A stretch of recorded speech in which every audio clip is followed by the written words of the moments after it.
My grandmother, Haley Rice, is 80 years old. She attended UCLA and married her husband, Philip Deitch, a year after graduating. She has 3 children, Linda, Paul, and my dad, Alan. She has 7 grandchildren who she loves very much. Now she spends her free time going on daily walks with her best friend Dee Dee and teaching a weekly class at the Los Angeles Community College. Why do you think it is important for people to have a faith or spiritual life? Well, I think often people tend to focus just on themselves, which I don't think works in the real world. I think we're here to help people and to be involved. And when one has a spiritual life, I feel that they think beyond just themselves. Like they think of other people, their community, the city, the world. And in thinking about other people, that they realize they themselves can improve on it. What was the most significant event in your faith life? Well, it's actually sort of happening now because when I grew up, having parents who were European gave me, that was what being Jewish was. Your parents weren't born in the U.S., and they were different. And so I sort of gave up a lot on religion and just, I'm religious, but I don't believe in organized religion. So I have a new grandchild who's almost 20 months, and my daughter is much more observant than me. I mean, she does a lot of the holidays for observing. So what she's been doing with this 1.5-year-old is she lights the Shabbat candles.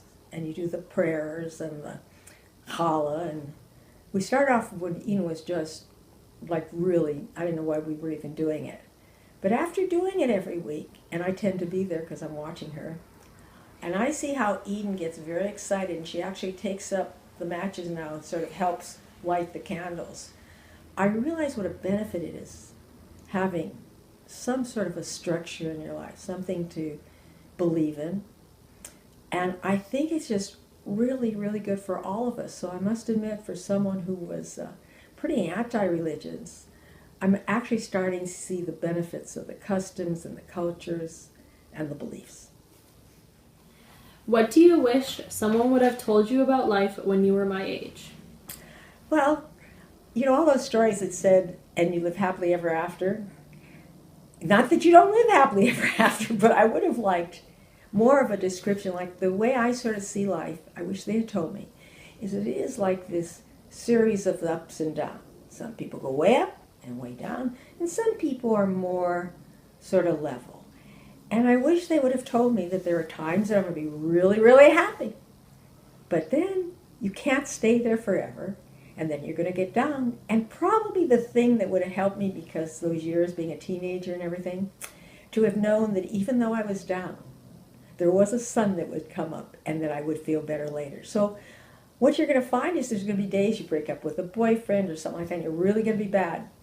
But I do know that things will get better. And I really tend to, and I believe that. And I believe that. What words of wisdom would you like to share with me today?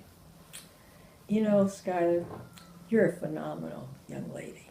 Your mom and dad have done a wonderful job raising you.